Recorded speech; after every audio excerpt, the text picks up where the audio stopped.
God's morning, everybody. Welcome to the first episode of Coffee with Eyce. Got my coffee, got Eyce. Just want to thank you for tuning in, and hopefully that this gives you some direction in life of where to go to when struggles are happening, troubles come. Some of the things that I've overcome, some of the things that I continue to work on, what God has done in my life. Some of the things that I do to spread His word. I'm just gonna, basically go on the fly. What I mean is just let this Holy Spirit just take over. And I've been wanting to do this for a while, and it's taken some prayer, it's taken some time, taken some patience, just being sensitive to His word and just waiting on His release. So this first one, I just kind of want to give a little bit of an introductory on who I am. And give you some insight, and hopefully that my testimony and where I've come from and what I continue to go through will give somebody else the strength and the perseverance to continue to fight the same fights that I was doing and continue. So I came to the Lord about 8 years ago. Wasn't seeking Him, wasn't looking for Him. To be totally honest with you, I didn't even know if I believed or not. Didn't grow up raised in a church family. We didn't go to church. I was out there clubbing with the guys, drinking, sleeping around, and just not a good guy. I thought I was good on the outside. I thought I was living my life. I've never done a drug in my life. I used to drink. I thought I was okay. Thought I didn't need anything else. I met this guy through marriage, and he was battling cancer that he had already beat once. He had previously beaten, and he was fighting it again. And unfortunately, this time the cancer got him. And I went to his funeral, and the church was so packed that people were standing outside. These were the people that he touched in life, and they were standing outside. They couldn't even get in because it was just so packed. This man was one of them men that you would call upon in the middle of the night. Hey, I got a flat tire. He's like, I'll be there. Hey, I need this or something. It's just anything. I don't think I remember him ever saying no. He wasn't a man of God in the beginning that I knew of, but towards the end of his life, I seen a transformation. He stopped listening to certain music, stopped watching certain movies. He was just he was a great man. The night that I was saved, I only went to church that night because I knew they were going to speak about this man. So I wanted to go and just hear what they were going to say. So I show up, and it's Bethany Ministries here in Bakersfield. And as soon as I walked in the doors, I just felt something grab my hand and lead me to my seat.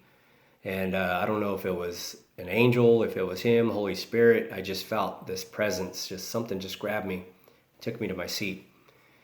So I go to my seat, and the whole sermon, I didn't even understand what they were saying, didn't hear a word. All I felt was this presence over me, this presence. I can't even explain it. It was like an atmosphere just around me. And I just felt this tug, though, like a tug in my heart. I didn't know exactly how to explain it. I can't even explain it now. It's just like a tug at my heart. So they had an altar call that night. And he said, anybody want to come down here, receive Christ, want to get prayed for, come down. And I went down there. I was like, something's drawing me here, and I need to go. So I went down there, and he prayed over me. And as soon as he started praying, I just felt weightless. I felt like my feet were coming off of the ground. I just felt like I was levitating, and I was just crying. I was crying. But I felt this peace. I felt this peace that I've never had before in my life. I just felt this peace. And so I walked back to my seat, wobbly. My knees were shaking, everything. I was just went back to my seat, and I knew then whatever I felt, I wanted more of. Whoever this Jesus that they're talking about, I wanted to know him. I didn't want to just hear about him. I just didn't want to read about him. I wanted to know him. I wanted to be able to have a relationship with this man. I knew God has a plan for everything, and it was just Alex. His name was Alex, and his being placed in my life was for a reason, and I thank him for that. And so I dove in. I dove in head first. I wanted to know everything about him. I was going to services. I was reading, and it hasn't been an easy walk, but it's been worth it. I'll tell you that much. It's been worth it. And I'm going to continue to fight this good fight, and hopefully I'll hear one day, well done, my good and faithful servant. And I think that's the ultimate goal for all of us.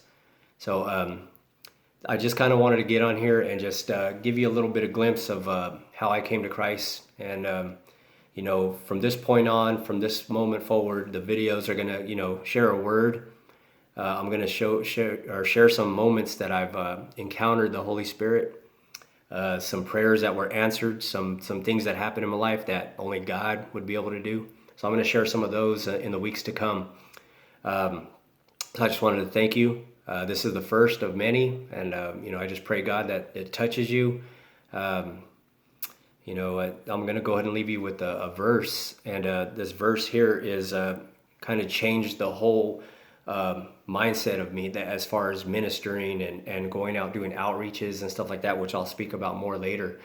But this is in James 5. It's James 5:19 through 20. It says, "My brothers and sisters, if one of you should wander from the truth and someone should bring that person back, remember this: whoever turns a sinner from the error of their way will save them from death and cover over a multitude of sins."